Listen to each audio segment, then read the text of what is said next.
கர்த்தராகிய இயேசு கிறிஸ்துவின் நாமத்தினாலே உங்களுக்கு வாழ்த்துதல்கள். இன்று அப்போஸ்தலர் நடபடிகள் 19 தியானிக்கின்றோம்.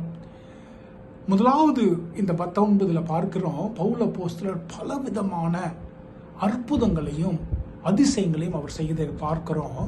அப்போ அவர் அப்படி செய்கிறத பார்த்து சில யூதர்கள இருக்கிற ஒரு மந்திரவாதிகள் ஒரு அசுத்தாவியை துரத்துறதுக்கு பார்க்குறாங்க. எப்படி தெரியுமா பண்ணுறாங்க? இந்த பவுல் பிரசங்கிக்கின்ற இயேசு கிறிஸ்துவுடைய நாமத்தினாலே உன்னை துரத்துகிறோம் அப்படின்னு சொல்றாங்க. அப்போ அந்த அசுத்தாவி சொல்லுது, எனக்கு இயேசுவை தெரியும், பவுலையும் தெரியும், நீங்க யாருன்னு கேட்குது. அப்போ இந்த பவுல் எந்த அளவுக்கு வல்லமை படைத்தவனாக இருந்தா அப்படின்னு சொன்னா, இந்த உலகத்துல மட்டும் இல்ல, இந்த அசுத்தாவிகளுக்கு மத்தியிலும் அவனை தெரிந்திருக்கிறது. அந்த அசுத்தாவிகள் அவனை பார்த்து பயந்து போயிருந்திருக்குது. அந்த அளவுக்கு வல்லமை உள்ளவனாக பவுல் அப்போஸ்தலர் இருந்திருக்கிறார். அப்புறம் நம்ம பின்னால பார்க்கும் பொழுது, இந்த அதிகாரத்தினுடைய பிற்பகுதியில் பார்க்கும் பொழுது, நிறைய கூட்டங்களை போட்டு அமளி பண்ணி பிரச்சனைகளை உண்டு பண்ணுவதை நம்ம பார்க்கிறோம். அதுல 32வது வசனம் சொல்லிக்கிறது, நிறைய பேருக்கு அங்க ஏன் வந்தாங்கன்னே தெரியல, ஆனா கூட்டமா இருந்து ஒரு அமளியை கிரியேட் பண்ணி அவர்களை எப்படியாவது பிரச்சனை பண்ணணும் அப்படின்னு அவங்க பாக்குறாங்க. இன்னைக்கும் அப்படிதாங்க இருந்திருக்குது.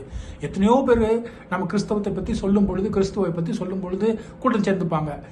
ஏன் எதுக்கு நாங்க இருக்கிறோம், அவர் சொல்றது சரியா தவறா அதெல்லாம் பார்க்க மாட்டாங்க. கூட்டமா இருந்து ஏதோ ஒரு அமளி ஒரு கோஷம் போட்டு என்னத்தையாவது சொல்லணும் அப்படின்னு பார்ப்பாங்க.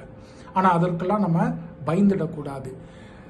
இன்னைக்கு நம்ம கையில கிறிஸ்தவ பைபிள் இருக்குது, நாமெல்லாம் கிறிஸ்தவர்களா இருக்கிறோம் அப்படின்னு சொன்னா, இப்படிப்பட்டதான பிரச்சனைகளுக்குள்ளாக பலர், பவுல் மட்டும் இல்ல, பல ஊழியக்காரங்க அதற்குள்ளாக போய் அப்படிதான் நமக்கு வந்திருக்குது. எத்தனையோ பேர் அடிபட்டு இரத்த சாட்சியாக மறித்து பல தேசங்களுக்கு போய் இப்படிலாம் கஷ்டப்பட்டு தான் கிறிஸ்தவம் வளர்ந்திருக்குது.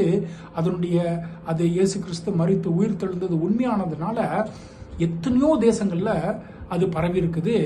அப்போ நாம அதை அறிந்து கொள்ளணும். அப்போ நாமளும் உறுதியாக இருந்து தேவனுடைய வார்த்தையை படித்து, இந்த ஊழியக்காரங்களாம் என்ன பண்ணியிருக்கிறாங்க, ஆதி கிறிஸ்தவர்கள் ஆதி ஊழியக்காரங்க எப்படிலாம் கஷ்டப்பட்டிருக்கிறாங்க, அதை நாம் படித்து நாம் இருக்கிற இடங்களிலே ஊழியங்களை நாம் செய்ய வேண்டும். நம்மளால என்ன பண்ண முடியுமோ சபையில நீங்க பண்ணுங்க, உங்களுடைய ஆபீஸ்ல நீங்க பண்ணுங்க, உங்களுடைய காலனில பண்ணுங்க. ஏதோ ஒரு வகையில நாம் தேவனுக்காக ஊழியம் செய்வதற்கு நாம் தயாராக இருக்க வேண்டும்.